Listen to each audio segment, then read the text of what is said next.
This video is on the number one thing that will most defines your life, both your moment by moment experience, the quality of your life, as well as the results you actually create.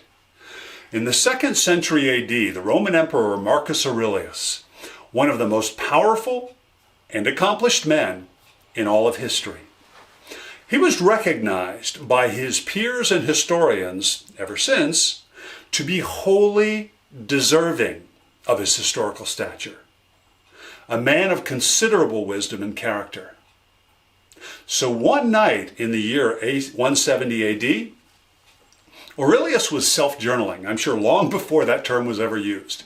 But he was self-journaling one night as he sought to clarify and amplify internally principles that he knew led to great character and a good life. His thoughts weren't original. He knew that.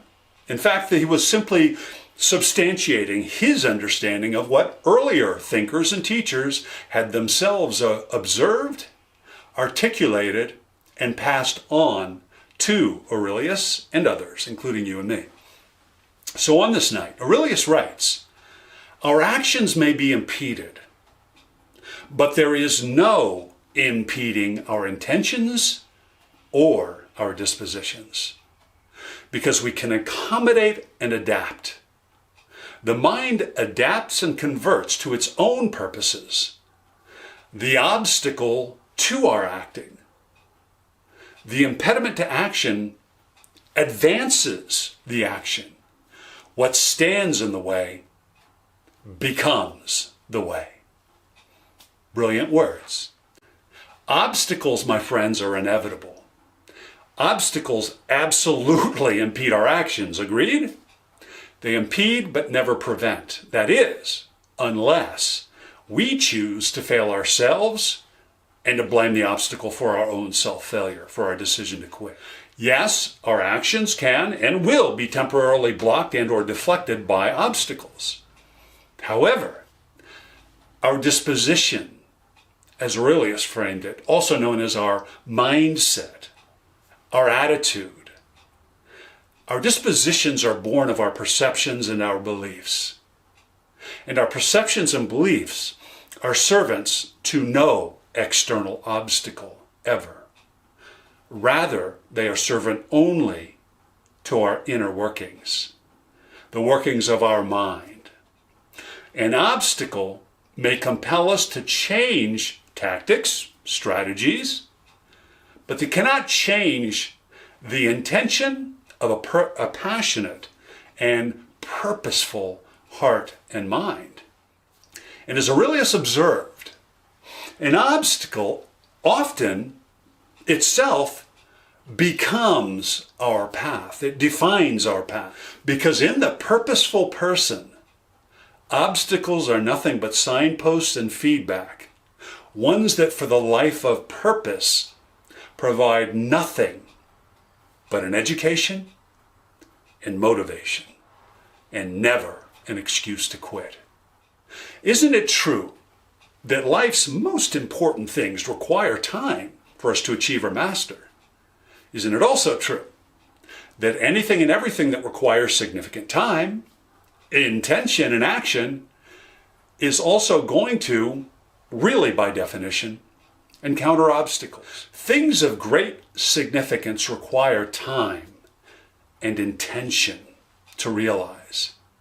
Exceptional personal growth and evolution, personal fulfillment, the certainty, the absolute knowledge, the belief that we matter to others, professional achievement and success, relationships. All of these take time to develop and unfold. Significant achievement and experience is rarely, if ever, the singular milestone event that outsiders use to identify that achievement or success. The outsiders don't see the struggle and the time and the intention involved. These things evolve and unfold and reveal themselves over time, not as a singular event. And often, almost always through and often because of obstacle after obstacle after obstacle, even the most simple of concepts and activities, the concepts of presence and mindfulness, Even these most simple of concepts, they require a repeated practice over time. And they only develop and grow because we exercise our intention, our mindset, our disposition, as Aurelius said, upon repeated obstacle over obstacle over obstacle over time, as we practice and seek mastery over our mind, our inner life. And there is no failure but in failing to begin or failing to continue. Everything else is an education or motivation to the life and the mind of purpose. But we must be of the belief set, the mindset, and the action set that define all obstacles as an education and or motivation, and never anything more. Even if our final outcome is not exactly as we had originally hoped and intended when we began our journey, or even what we hoped and intended halfway or 3/4 of the way through our adventure, our journey.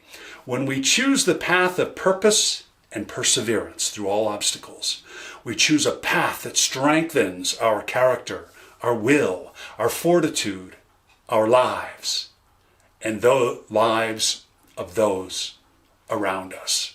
And when we overcome obstacles, rather than succumb to them, this fuels the fire of our confidence, our determination, our perseverance, and our optimism, all of which are ancestors to significant personal fulfillment, happiness, and achievement. And like a muscle developed or oxygen to a fire, when fed, all of these things, all of these forces expand their capacity, their force, and their effectiveness, as they also begin to become second nature. Wouldn't you agree? The more significant your journey, almost certainly the greater the number and magnitude of obstacles you're going to encounter, right? And if you slow or turn back or stop because of any of these obstacles or because of accumulation of obstacles, well, then you've written the end of your story, right? It's over. You've quit. This is designed into us. You and I are driven to make progress, to grow, to achieve, to succeed, and to matter. It's designed into human beings. But our path cannot be perfectly known. We have no definitive map. And there are going to be, by definition, obstacles along our path. And all that matters is our beliefs about those obstacles and the subsequent actions we take on those obstacles, or because of those obstacles. Because that defines how we experience life moment by moment, day after day. And it is largely, if not exclusively, the determining factor of our results. It's in our human spirit to live a big life, to stand out, to matter. But our brains are not designed for this. Our brains are designed to fight the nature of our spirit.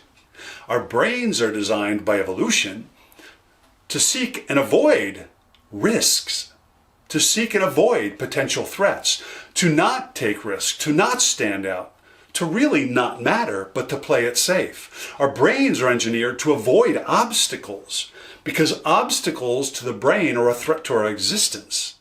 To make matters worse, isn't it true that our family and society have similar brains and they reinforce this biological nature we already have? They tell us, fit in, think small, play it safe, don't get hurt, don't make waves, don't threaten me. This will maximize your odds for survival. Yet, the simple truth, the greater your ambition, the greater your passion, the greater your inevitable obstacles, and the greater the number and frequency and relative size of the obstacles that you're going to encounter. But when you use your creative imagination and the passion in your heart, when you exercise dogged perseverance, you can overcome virtually or absolutely any obstacle. And in fact, as Marcus Aurelius articulated, our obstacles often end up defining or becoming our path. And he meant that in the best of senses. And in any event, worst case, even if you weren't to arrive where you originally imagined and intended. Isn't it true that the person you develop into, the character, the confidence, and the wisdom, along with the rich nature of the experiences you will have cultivated, and the richer and the superior outcomes you will have created, wouldn't you agree that regardless of your final outcome, who you actually become and what you actually experience and the impact you will have if you don't play it safe, if you think big, if you act big, if you believe big, will certainly be much bigger because you stayed in the game, you fought your fight, and you persevered, you continued. Shakespeare said, "There is nothing either good or bad, but thinking makes it so." So why not think of obstacles as those, yes, painful experiences, but ones that make us wiser, stronger, and more capable? The very things that forge the metal of our character and our will. Shakespeare also said, "This above all, to thine own self be true." So why not stay true to yourself, never true to any perception of the power or finality of an obstacle? Why not stay true to your highest self, never to the perceived force of any obstacle?